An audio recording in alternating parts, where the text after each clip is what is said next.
Hi,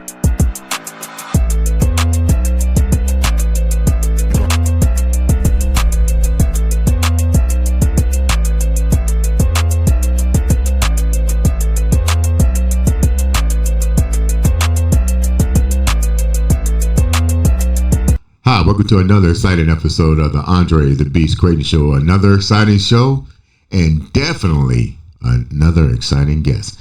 Today we're going to venture into the world of wrestling. Not just any type of wrestling, but female wrestling.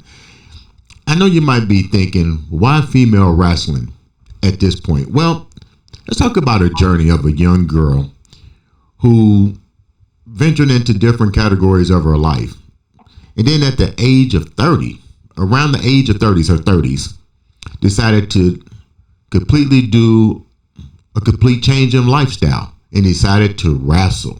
And not just wrestle, but wrestle to where the point that she is creating a brand, kicking ass in the ring, and really becoming a household name. So, without further ado, let's welcome to the show the one, the only Buff Barbie to the show. What's up, baby girl? Hey, thanks for having me on. Buff Barbie, man, what a name. Before we get into the name, before we get into the journey, tell the viewers a little bit about who you are. Well, I'm technically from a small town in Illinois. And I had a pretty good childhood. Like, both my parents are very loving. But I didn't grow up in like one of those regular households where like parents made a lot of money. Like my dad was a functioning alcoholic, but like he was very involved with us. So like I grew up learning like about life a little bit earlier than some other people have, like what it's like for people to have addiction, those kind of struggles.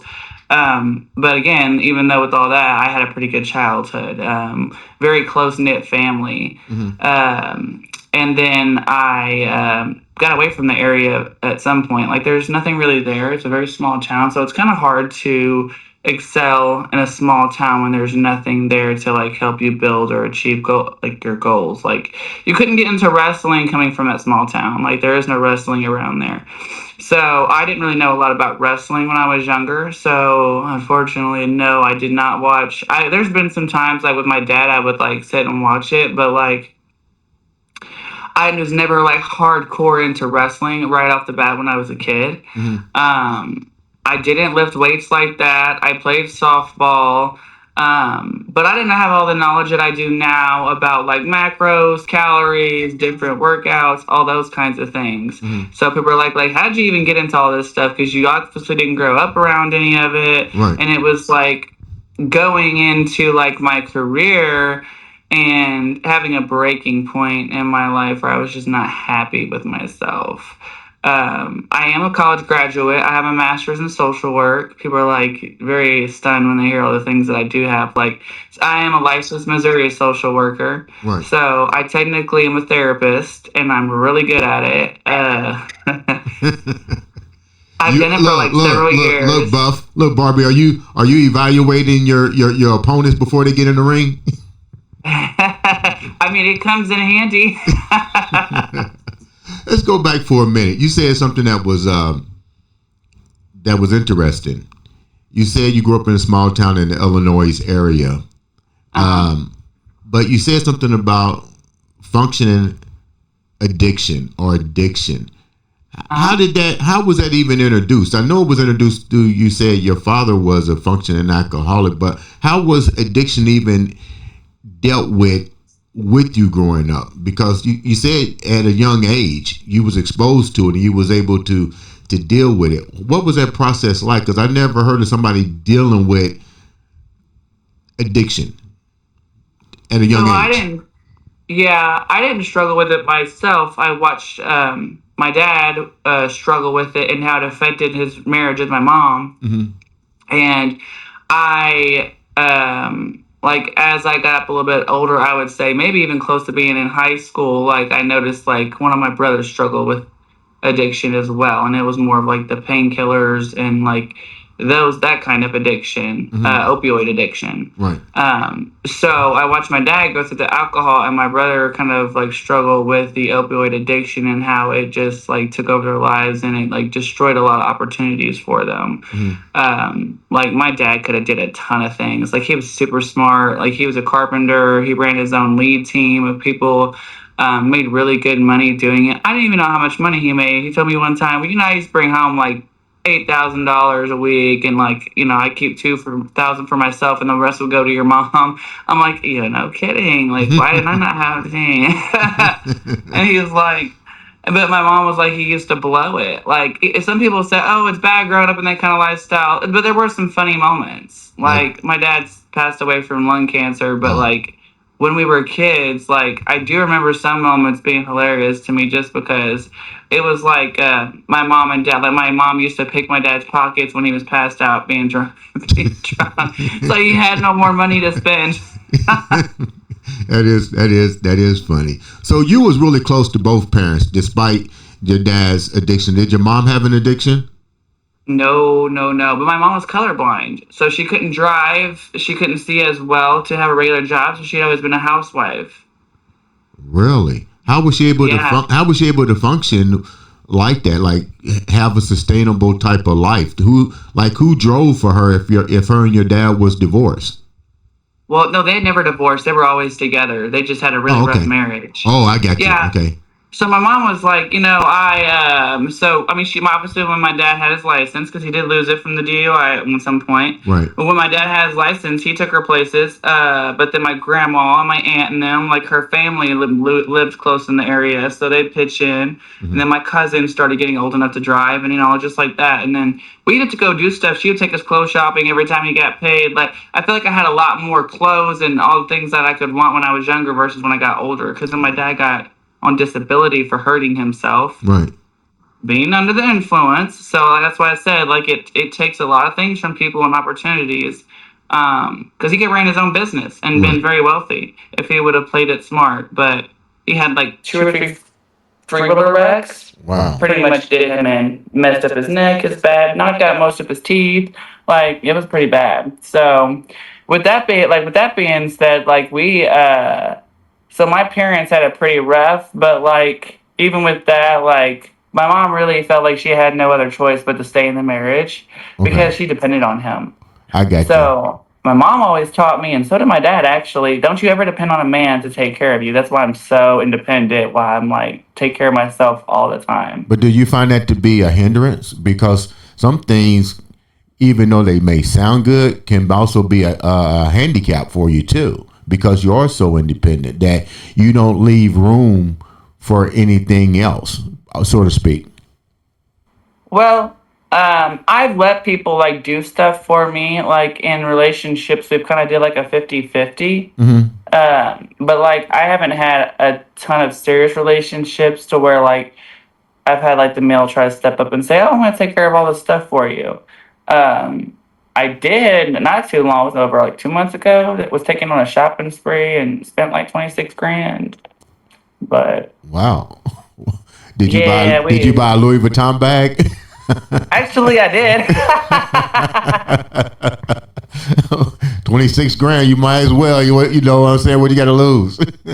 I ended up getting Gucci luggage, new Mac Pro tablet, Louis Vuitton shoes, the tennis shoes. But do you think that now to stick with that independent type thing, do you think being who you are, developing your brand in the wrestling industry on television, you have a lot of visibility. How do you determine if somebody is just with you or buying because they want to be next to you, then they're not really serious, because you are who you are? How do you determine who's serious and who's not?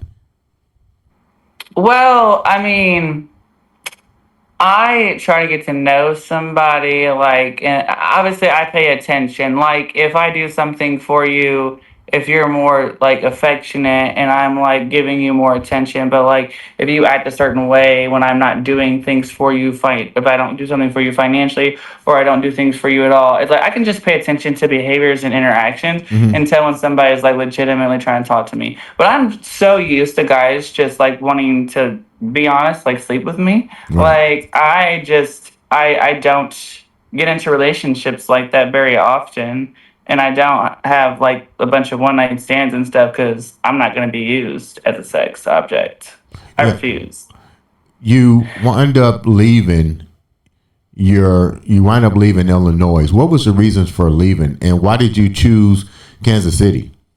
It's funny. I feel like everything works out for a reason. I'm a Christian, so I feel like God has like moved me in different areas for a Okay. reason. But um, I ended up leaving initially because I couldn't like find a job in my field.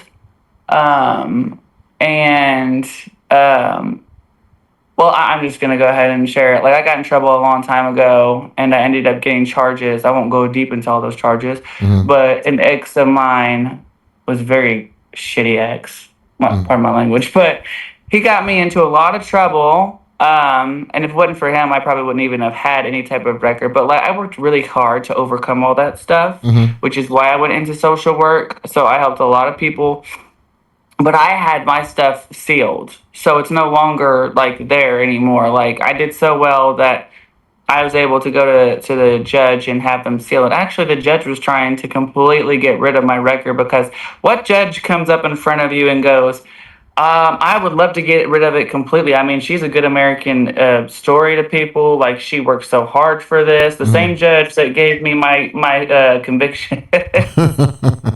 That's odd.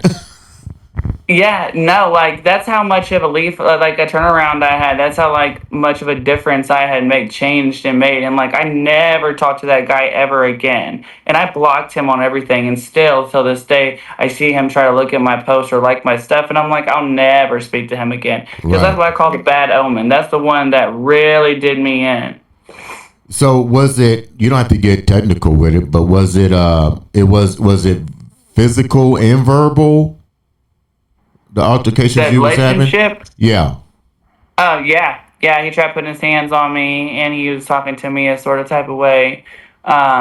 So yeah, I learned from that. Like I always learn from every single one of my relationships, like what not to do in the next one, and like what I'm not gonna put up with. Mm. So I'm like, I'm not gonna put up with somebody putting their hands on me in my relationship.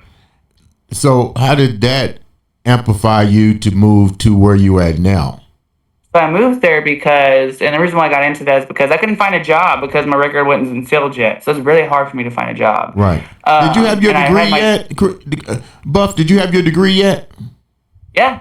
Mm-hmm. Wow. Okay. But even in my social work field, a lot of them won't hire somebody with a background in anything. I had an interview one time at a place that was like 30 minutes from my house, and they were like, "We would love to hire you, but we can't legally hire you because of the background." I'm like, "It's a," you know what I mean? Because I killed that interview. I was really good in that interview, and I thought I had it, and they were like, "It's the background. You know, that's the only thing, or you'd be like." Perfect. And so I ventured out and I was like, oh, screw it. I need to get away from here anyway. So I started applying everywhere, like all of Missouri, still in Illinois, but like eventually I got hired on in Missouri and I had to drive like an hour and a half, and that was a sucky job too. I didn't make a ton of money there either. It was like 15 something an hour. Right. You don't make a lot of money in the social work field. And so I finally moved there. And then when I was working there, and this is how I'm like showing you, I initially ended up in Kansas City area. When I got that, I got an interview over the phone to work for a Fulton State Hospital Mm-hmm. clinical as a clinical case manager on the sex offender unit. So Wow. then I was a case manager on a medium security mental facility for people who were sex offenders. And that's not the funnest job. It's like very interesting. Yeah. So I was only there for like 8 months. I relocated from my area to Columbia, Missouri, because that hospital was in Fulton, Missouri, and it was Mm-hmm. like that was like the closest like place to Fulton that had like a better population. So I moved to Columbia, and then I ended up getting on online. It's just funny. Like you remember the POF app that the old school app people would get on there to date online. Yeah. Yeah. Well, I was on that app and I met my ex on there. I found somebody. We started talking, and then I was coming to Warrensburg, Missouri frequently, and so I finally relocated to Warrensburg, Missouri because now at this point I've had the record sealed. Like I had no troubles getting any jobs because of my experience in the field and the background I had in it.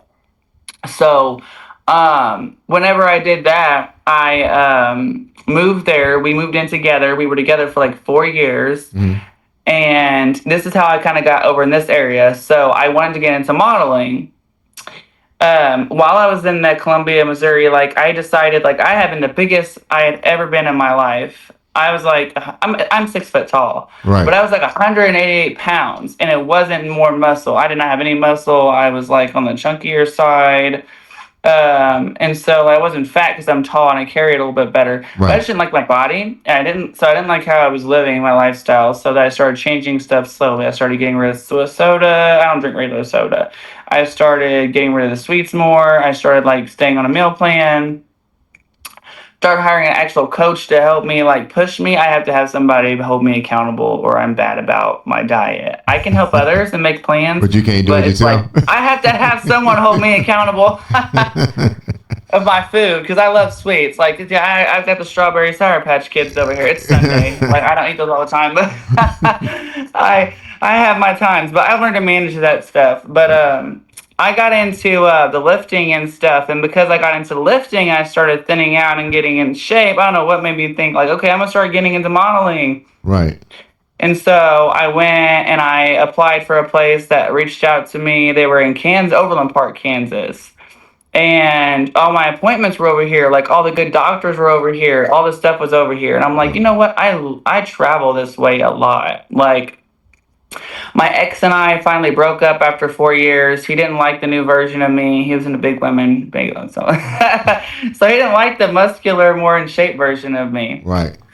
So we just split our ways. It was a clean breakup though. So there was no hard feelings. And then I ended up moving to Lee Summit, Missouri.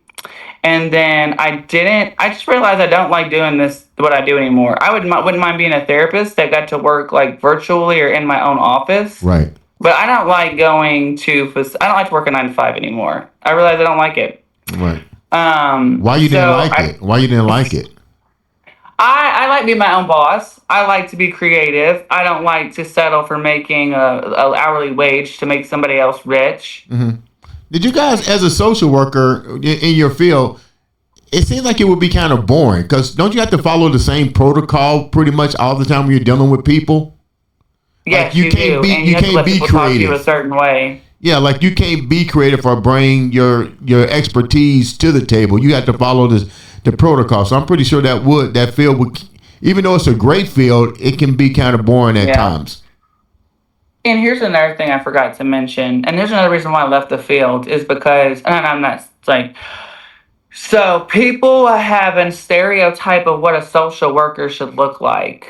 They should be like maybe overweight, chunky, like not appealing, right? Older lady, not appealing. That's what the social worker stereotype is.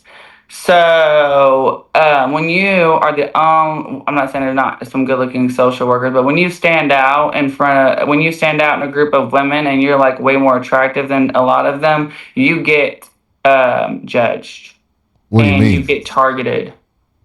What do you mean? Oh, anything I wore, like if it was tight, even if it was that somebody else wore it, that somebody would complain about me. Not the other person that has the wording and stuff on the back of their butt or something, but somebody would complain about something that I wore, even if it was covering.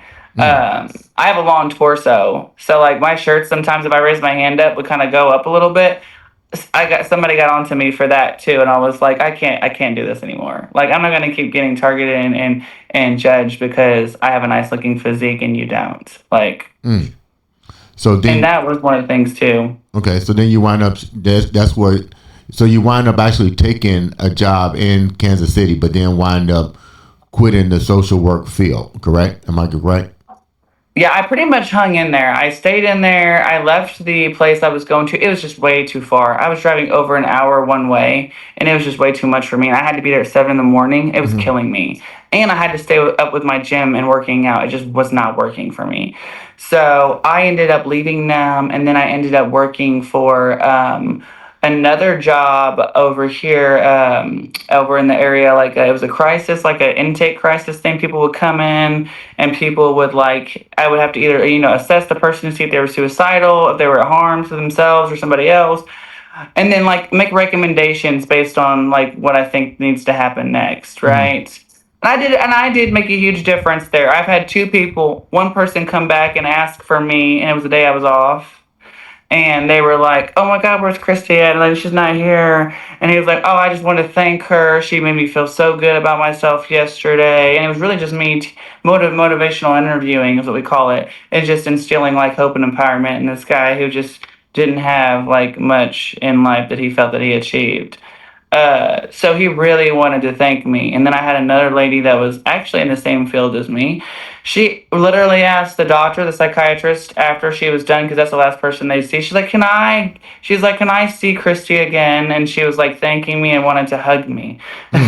So I've always had like good outcomes from that. I've never had anybody complain about me like as a therapist side of things when I had done this stuff. So nothing but like compliments, which I really liked. As I said, I'm really good at the job, and I'm great at listening to others, and like I understand like how it works.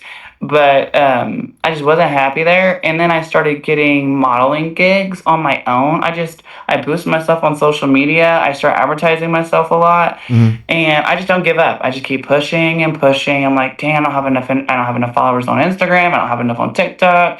Like I just like would give up so many times, but then I would just like something would tell me like you need to just keep pushing. Like you need to just keep going. How long did it really take you to start to build your brand, and how long was it from the time that you quit the field of social work and to start building your brand, Buff Barbie? Well, I found out about Session Girls, which I don't know if you know what that is. No. But so Session Girls, it's kind of like an underground thing if you think about it. It's just not everyone doesn't know about it. So Session Girls is like where women like me who are like in shape or muscular, attractive. Most of the time you had to fit the criteria of being muscular or somewhat muscular, attractive, maybe not even attractive, because I've seen some girls that aren't attractive. No offense to those girls on the ship. But you have to at least have muscularity. That's the main thing. Men are into the powerful, dominant, strong, muscular women. Oh, is that the women that fight? They get paid to go and wrestle men. Yeah. Okay. I had a bodybuilding friend that did that, and I remember sharing this story with you. I was like, "Where are you going?" And she went to Brazil, and I was like, "Why are you going to Brazil?" And she said, "Andre." And this was in 2000. This shows you how far back this goes. This was in 2000. It's been around for a long time. Yeah, and she was like, "Hey, Andre, do you know there's men that literally want to be beat up and wrestle muscular women?" And I was like, "This crazy." I couldn't phantom it, but this wasn't even in 2000. This was this was around 2000 or late 90s that this has been around for quite some time. So you wind up doing this. You wind up taking a job doing this kind of profession? Yeah, basically working for myself though. Like somebody just told me about it. You just post your picture up there, what you offer. There's even muscle worship where you literally stand there and flex, and you pay for your time at an hourly rate. So, I was making $500 an hour anytime like somebody wanted to meet with me privately to do a wrestling session or do what we call muscle worship session. Well, don't you worry about those individuals doing things to you that may or may hurt you, or how do you protect yourself going into something like that? You don't know these men or women, because it's both. I've never had any female clients, just males mainly. So the way I do it is, I'll travel somewhere, and this is how everyone does it. It's we'll travel to like a city or something. We get a hotel. Normally the wrestling occurs like on the bed or a mat. Like there's piece mats you can bring and put them on the floor, and that's how you can wrestle. A lot of the times we obviously they'll email us or they'll text us, whatever form of communication we give them. And then we meet them. They meet us at our hotels. Normally, I will let my hotel staff know that. What I'll tell them is because they're not going to understand the session girl thing. I say, hey, I'm a massage therapist. I've got some massage clients coming in that I travel to. I was like, so, like, this should only take me like an hour. So if you don't hear me from me a certain amount of time, I need you to call my room. And if I don't answer, then I need you to bring staff up here. I always like notify them. And I do have like a little stun knuckle thingy. I will zap the shit out of somebody if they try to mess with me the wrong way. But like a lot of these guys are like timid and want to be overpowered. None of them come on with like a macho persona that makes me feel like they're going to try to overpower me. And I've never had that issue. Like, if anything, they're just like, well, oh my God, you're such a gorgeous, muscular goddess. Like, just, I want you to beat me up, or I want you to wrestle me and show me how strong you are.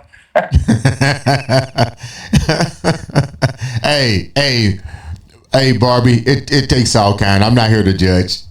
No, I mean, I get it. Like, I don't share that with everybody, but I don't really care. Like, I make more money than most people make in a day than people make in a whole month. So it's like, I make money. So, like, how widespread is 9 to 5. How widespread is this? Do you find it's more men that are married or single men? Like, what kind of men are attracted to doing this kind of stuff? All of them, married, not married. It's not even, and I don't sleep with anybody. Nope, at all. That's what I find is funny is women do the prostitution thing, and like they probably get less for that. And I'm like, you don't have an idea. Like, you don't even got to do nothing but be yourself, and like you get paid for it. Okay, hey Barbie, how many? This is crazy. How many men have you smacked around? That's a good question. At least 50, if not more. Really? Yeah, I've had quite a few. So here's the funny part. This is the fun part that everybody gets interested in. I was actually interviewed on Overnight Session. Right. After Hour Sessions is what it's called. It's another podcast. Right.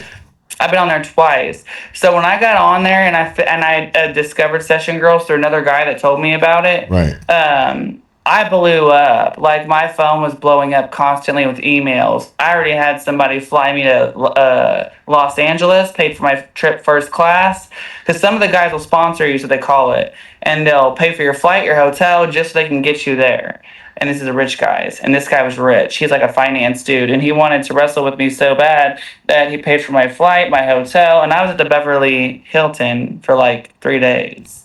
Wow. So... like, how long is a session? Like, what do they get out of this? How long is a session? Well, it just depends. I literally had a 5-hour session in a row. Literally, he was like a doctor level, and I did 5-hour session with him, and it literally was just me pinning him down, like dominating him and being like aggressive, and that was it. And I did that for like 5 hours straight, and I walked out there with like $2,500. He just wanted to be pinned down, beat up, and humiliated, pretty much. It would pin down, like me, like hurry up and like sit on his head or like and like bounce on his chest. Like it's bizarre, but yeah, these guys, it's a fetish. Did you walk out? A fetish model, basically, is what I call it. I bet you walk out and you just go, show me the money. Oh, yeah. Like, when I used to leave from those places, I would only be there for, like, 2 days tops. This is with the flight and everything. Right. I'd normally be out of there in a few days. I literally would come back, and I make them put deposits down, because people ask, well, how do you know they're not going to pay you and you go here and waste your money? And I was like, no. I make them all put deposits down. I make them put, like, it used to be like, was it $200 or $200 deposit for like at least $500, or if they got 2-hour sessions, which that's $1,000, they would have to pay $300 up in advance. So for deposits, I'd already collected like $3,000 or $4,000 in just deposits. And then when I get there, I clear out over $3,000. Sometimes one time I cleared over $5,000. It just depends on how many sessions I had in 2 days. How do women look at you? Because you're still trying to build a brand, and I get it. You know, if you can make the money that way, like you said, a prostitute is doing this, and you're doing something that's safe. You're controlling the narrative. But How do women perceive you, and how do men perceive you?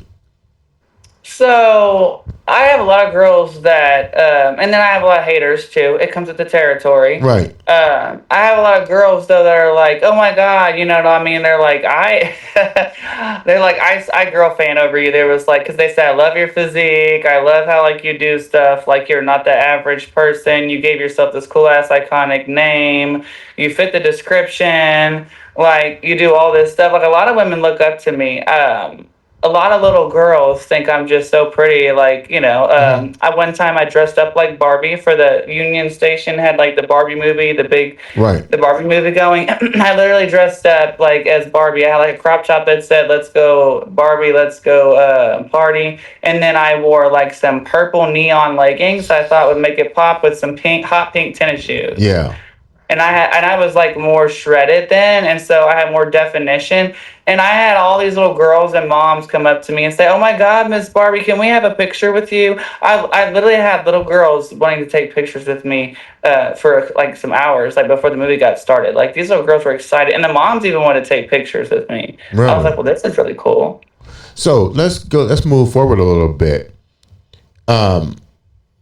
You do this, but how did the wrestling come about? Because now you're in the wrestling. How did that even come about? So that came about because I'm into bodybuilding, and I've lifted for 6 years. People ask me how long you lifted. 6 years it took me to get to this size. So that's not an overnight thing. That's a huge accomplishment. It takes time and discipline. So I was in the bodybuilding first. I had I had one competition. I had 2 classes I competed in. I won the novice and true novice class for the wellness division. Mm-hmm. And I won my first time. I didn't win the overall because my coach didn't tell me I needed to enter the overall, or I would have won because I had the best physique. Okay.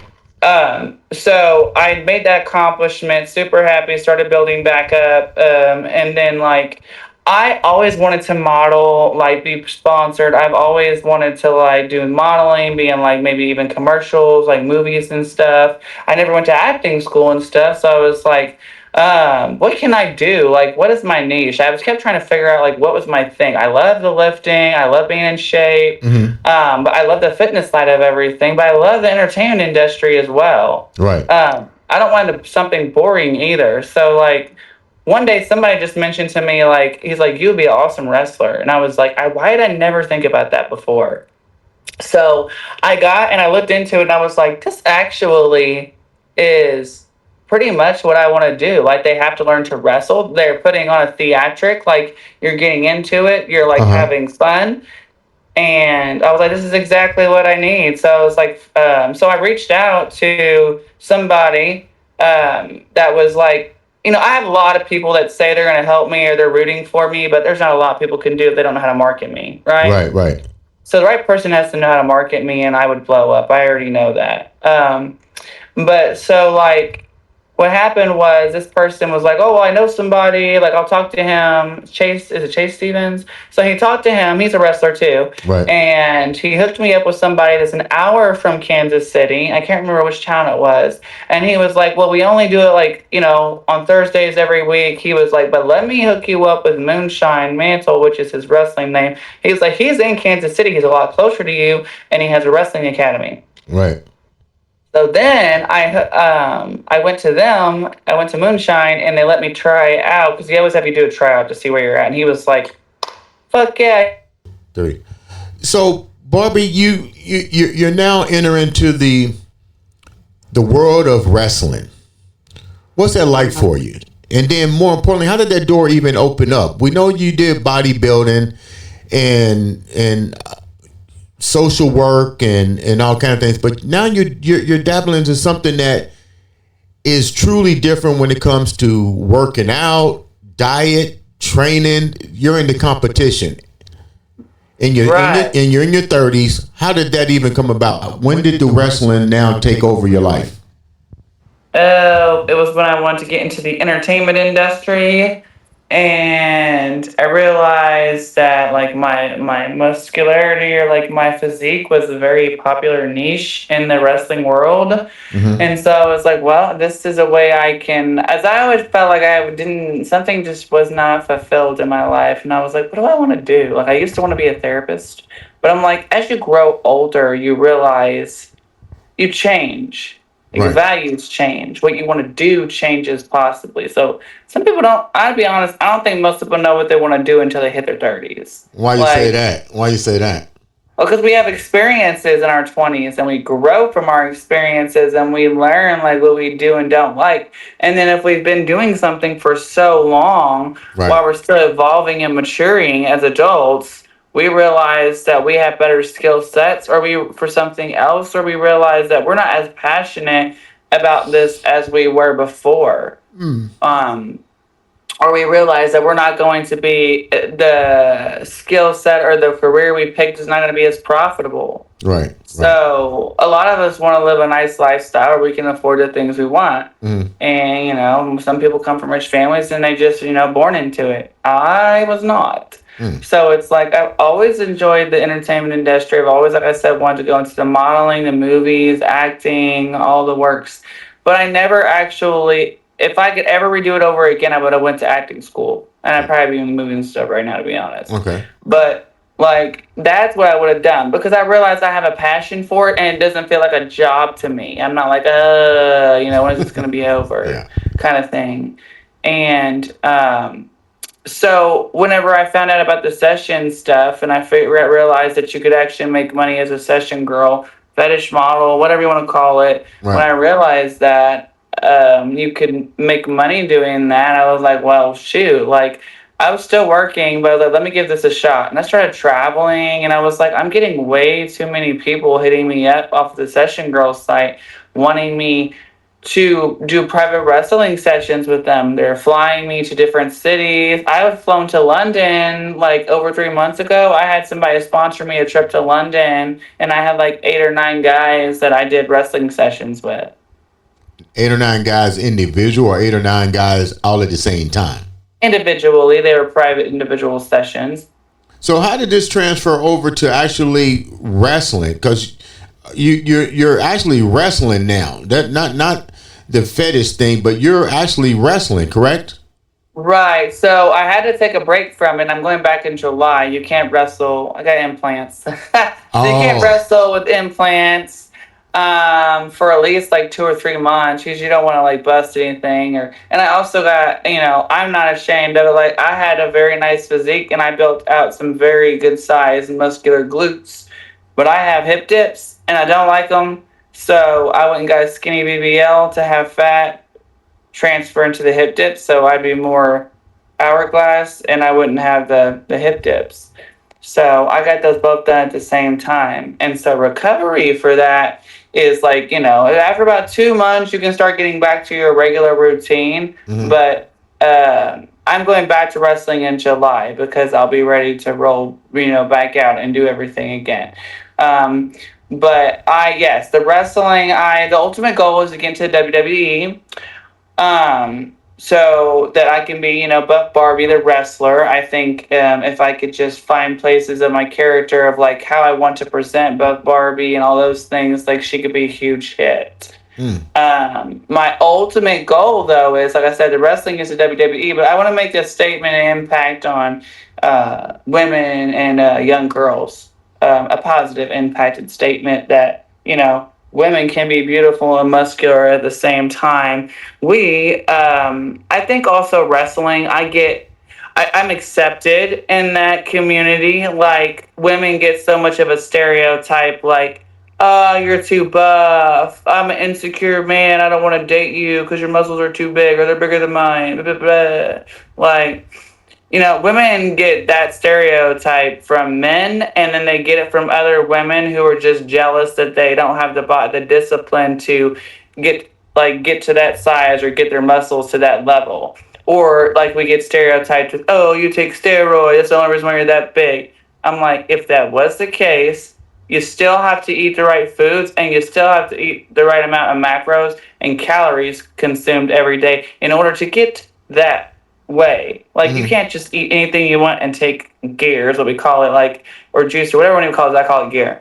You can't do that. You still have to work hard for the body. So I think the reason why wrestling is so much fun to me and I love it is because I get to take my muscular physique. I'm not as muscular as I was because I had the 2 months off from the gym, but I get to take my physique and I get to be accepted and appreciated and even to an extent worshipped by people who are like, I love your physique. It makes you feel good about yourself. You don't feel like you're being ashamed for the way you look or you're being judged in the dating pool because the man's too insecure to be able to handle a real woman with muscle. Just saying. Have you ever had insecurity issues with your body? I never really liked my body as much when I was in high school. I was never fat. I was what you call thicker. So I always had like, bigger legs and fat would settle on my legs and glutes and, that was never an issue. And to be honest, like I said, if I didn't have the hip dips, I'd have like perfectly round butt, like, cause I never had an issue with that. I didn't have a flat butt. It was just, that's where like my fat settles and those hip dips made it the shape not as round. So I didn't like that about my body. I always hated that. And then I wasn't fat, but I wasn't like, I didn't have abs. Like I always wanted abs and I'm like, man, I didn't have any of that stuff. But I guess also I didn't know how to even get to that point. You know what I mean? I feel like the older I got, the more I educated myself on fitness and the more that I, dabbled into it, like the more I started to understand it, I could help myself. And then when I hired somebody to help make sure I stayed accountable, that just, wrapped it all up and I really, really excelled. So yeah, I was not always happy with my body and I was like the most unhappiest, like whenever I was 28, I think it was when I was 28. And that's when I had like shifted and like changed everything around. Let me ask you a question. You're not wrestling professionally. Are you wrestling amateur level right now? Are you on an amateur circuit, so to speak, or what they call the school to get to the next level? So I haven't got the chance to actually get in the ring and do shows. I've been practicing. I was practicing with the academy and I was getting pretty good. Like I catch on fast.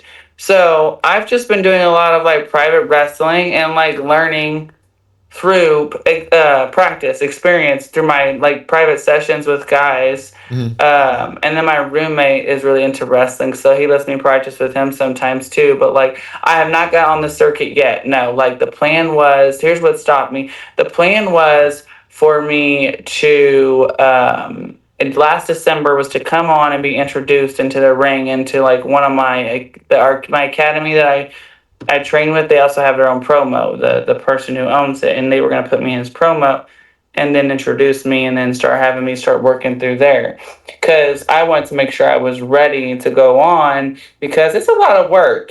Sometimes you don't get really good until a year in because you're learning everything, and unless you get like private lessons every day, like, they got you other people training with you. Not the only female that's in the academy. How does that look? I loved it. Like the guys were always respectful. Like some of them like kind of timid to like try to rough me up and stuff. And my coach will be like, just treat her like anybody else.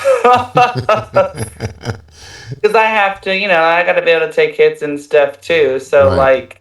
There was a couple of times where I did something wrong and I hurt one of the guys. I was like, but I was still learning, and so like I even cut my nails down short so I wouldn't scratch anyone or like hurt anybody. So like until I was really good at like being able to like injuries, so I wouldn't cause any injuries.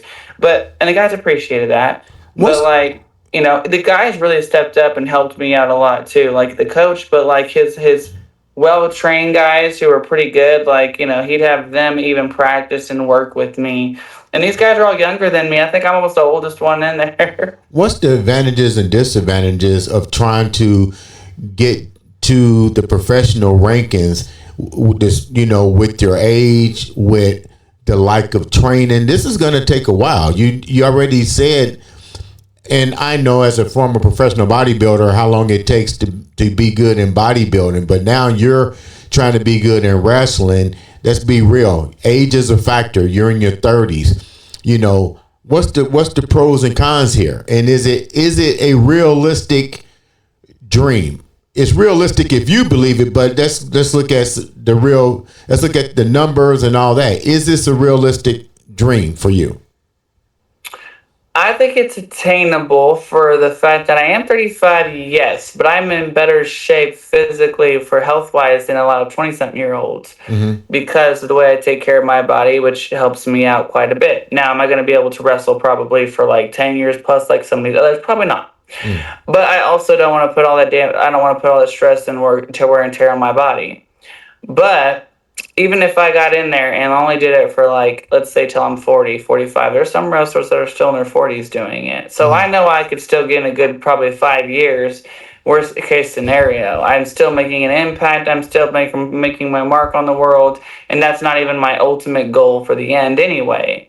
All this will lead up to my Buff Barbie brand. Okay, so really, it's not about really so much wrestling. Yeah, you want to be a professional, but the ideal is really you want to focus on the Buff Barbie brand. How is that looking? Like, what are some of the things that you're doing without giving out your complete secrets, but what are some of the things that you're doing to amplify that brand so far? Well, I've thought of colors, the logos that I want to use. I've thought about how I'm going to spell it so that me and Mattel don't butt heads. And I have thought about the type of clothing I would make. I've already thought about like designs in my head and stuff like that. So I have like an idea of what I want to do. But I keep getting told that I need to make a mark of like people need to know who I am. I need to become popular in the influencer world, social media, and all that stuff. So that way, when I do, it just hits. Like everybody's like, "Oh yeah, I know who that is." Like you want to buy that because the Buff Barbie, the wrestler, is the one who developed this clothing line.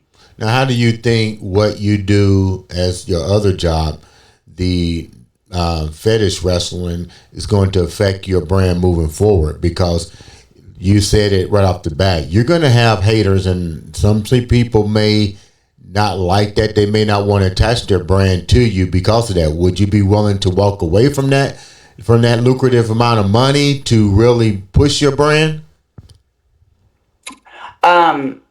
What do you mean? Like people who have their you mean sponsorships? Yeah, because some sponsors may not want to attach their name to you with the fetish thing going on. Would you be willing to walk away from that to amplify your brand? Because your brand is, well, just like when you closed your records, you couldn't get a job. Society is going to judge everything that you do. Social media is going to impact your career very much, but the fetish thing could be a crippling factor for you. Even though it's lucrative money, how are you going to separate the two if sponsors say, you know what, we want to sponsor you, but you know what, this part of your lifestyle may hurt our brand. So how are you going to handle that? Well, so the session thing, like the fetish thing, that's not something I'm going to do forever either. You can't do that forever. That literally is just a way, and I'll tell sponsors this like straight up like anybody else. Like, I have no shame. Like, this is how I was able to afford to take care of myself, pay for my very expensive hair that creates the Buff Barbie look that everyone likes so much. Like, it's expensive being a woman and looking nice and maintaining yourself. And even, like, your supplements, your food, all those things. So the look that you're after and the Buff Barbie itself wouldn't be existing right now if I wasn't such a determined person who was a hustler, obviously, a heart, and a grinder that, like, makes their money and, doesn't let obstacles get in their way. And, obviously, I'm just smart enough to utilize a niche that's very lucrative. Do I want to do that forever? No. If I had quite a few sponsors that were like, this is okay, but you have to leave this alone. But if you're going to be paying me to sponsor me, we have contracts and stuff, I can leave that alone. I can stop doing those sessions. I have no problem with that. Okay. So before we wrap up, first of all, thank you so much for allowing me the opportunity to interview the future Barbie, Buff Barbie. I don't want Mattel coming after me either. But what's next for you? You got everything pretty much ironed out. What's the final straw here? What do we need to do? What do you need to do to make the dream a reality? Well, what I need to start having people sponsor me, and like I need to grow on social media. I need to get sponsored. I need to grow on social media. I need to become relevant to people on the social media platform. I need to become popular, as you say. Mm-hmm. Like I have people that I look up to that have, 5.6 million followers on Instagram, millions of followers on TikTok, those kinds of things. But like I want to But you become know, a lot of relevant. people buy those things, right? That's true, they do. But I also look at their engagement to see like what's legitimately, you know what I mean? Because their Mm-hmm. engagement should match up to their following. Right. And then you'll see them like, some of the bodybuilders and stuff, like they'll have a thing where you see them signing stuff. They're at a thing like an event or something that's about them or whatever. And it's like, and some of them are sponsored by different brands, like I drink Ghost energy drinks, like those kinds of things pay me contracts to like advertise their stuff. I would love to be the face of, different brands and stuff like that, because eventually I want to become a brand myself. Mm-hmm. So that is like what I am technically working on. That's like my next step is like, somebody or people, several brands want to work with me and pay me to represent their brand. Like, and then obviously that's going to grow into mine. So like, this is what I'm really focusing on. So why should I attach my brand to you? Take me down the reason. If I'm a sponsor and I see you, I see everything that you're doing. Some things I might like, some things I don't. Why should I attach my brand to you? What makes me want to put my dollar behind you? Here's one of the stories I love telling, and I didn't bring this up in here. This helped me realize how relevant I actually am and like how popular I am, not even realizing it. So one of the times I was on a plane, I was going to Miami. It was an interconnected flight, I think. But I was getting on the plane, and we were going from I think it was Dallas Airport to Miami, something like that. This black girl got up she was on the plane. She walks up and she keeps staring at me and she keeps smiling at me while I'm sitting there in the seat. And she goes, "Oh my God, you're so beautiful." And I was like, "Well, thank you." So I'm just thinking she just thinks I'm really pretty, and so and so when we get off the plane, she follows me. Her and her friend follow me, and she taps me, and she goes, "Excuse me." She was like, "Can she get a picture with you?" And I'm like, "Ah." And she was like, "Yeah." She was like, "I follow you on Instagram." She was like, "I'm a huge fan of yours." I'm like, Really? "Ah, really?" I was like, "That's awesome." I was like, "Yeah, yeah, I'll take a picture." And I wish I would have got her info to see it or whatever, because Mm-hmm. I don't know if she's too shy to post it. But I took a picture with her, and she was like shy to talk to me and like take the picture. So I'm like, I didn't even realize that people would even recognize me like out in a whole other city. Mm-hmm. You know what I mean? Like, and I was like, I feel like I could really be something. I could be very relevant to people. And I have a very interesting life, and I worked very hard. I think a lot of women can relate to like my determination Mm-hmm. from where I was to where I got to. So I feel like I could empower a lot of women Okay. um, to like be the best version of themselves. And I feel like women could look at me as like, I don't let people tell me what to do. I don't settle for less. Like, it's what I represent. Like, you can be beautiful and be muscular. Mm-hmm. Like, I could reach out to a lot of women who maybe have like a complex about not feeling pretty because they are a little bit more muscular or something. Or even women who aren't muscular. Like, you can look at my old pictures. Right. I look nothing like this. Right. I literally look totally different. I went to go see my family I haven't seen them in like 7 years. And I went to go see my family. My hometown's like 6 hours away. And I've been that busy working on myself. So when I went to go see them, my own aunt was like, "Christy?" She was like, "You don't even look like you. You do, but you don't." I was like, "Yeah, a lot's changed in 7 years." So it's like, I don't even look like I used to. I worked really hard. I reinvented myself. That's what what makes me different. What does your I don't even family? come from this What does background. your family think about? You've been away for 7 years. Before we wrap up, you've been away for 7 years. All of a sudden, you come back totally different. Transformation, plastic surgery, muscles out the wazoo, different personality. How is your family adjusting to the new Buff Barbie brand? My family is very proud of me, actually. Like, My mom says that she's proud of me. My aunts, well, he should be my uncle, but they've been together for so long. So my uncle, like he said, yeah, you look really, really good. Like none of them said they all said I looked really good. I've really taken care of myself. They're really proud of how far I've come, Right. like the money I've made, the impact I've made. I mean, I even, my grandma, she's given me a lot of money in the past. So one day I just sent her $1,000 for Christmas, and I thought she was just gonna lose it. And so it's just like stuff like that. Like my family's super proud of me. They really, and I also don't let it get to my head. I don't act like I'm better than anybody else. I Okay. gave somebody a $20 tip at Starbucks the other day, and I didn't expect anything back. And it's Wow. like, it's just like I'm a really nice person, and I think a lot of people like my down to earth vibe that I Right. have when they Right. talk to me. Chrissy, aka Buff Barbie, thank you for taking time out to come on the show. Before we wrap up, how can the viewers follow you on social media and watch your journey unfold? Well, on Instagram, I have Buff Barbie. The way I spell it, though, is it's all lowercase. It's BUFF underscore. Let me make sure I did this right, because I had to do it like this because other people had Barbie as well. Right. Uh, it's BUFFBAR. So Buff Bar, and then it's underscore B. Sounds like a winner. Yeah, so Buff Barbie. It says Buff Barbie, but it's not spelled the same. Okay. All And right. that's going to be a barbell in that dash. So I've already got it planned out. Like, You got that's how your you you can got find me your on brand ready to Instagram. go. You got your brand ready to go, huh?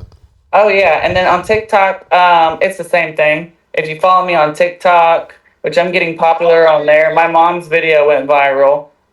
It's the same thing, Buff Bar underscore B, BUFFBAR underscore B. So that's my TikTok and my Instagram, and those are my main platforms. Okay.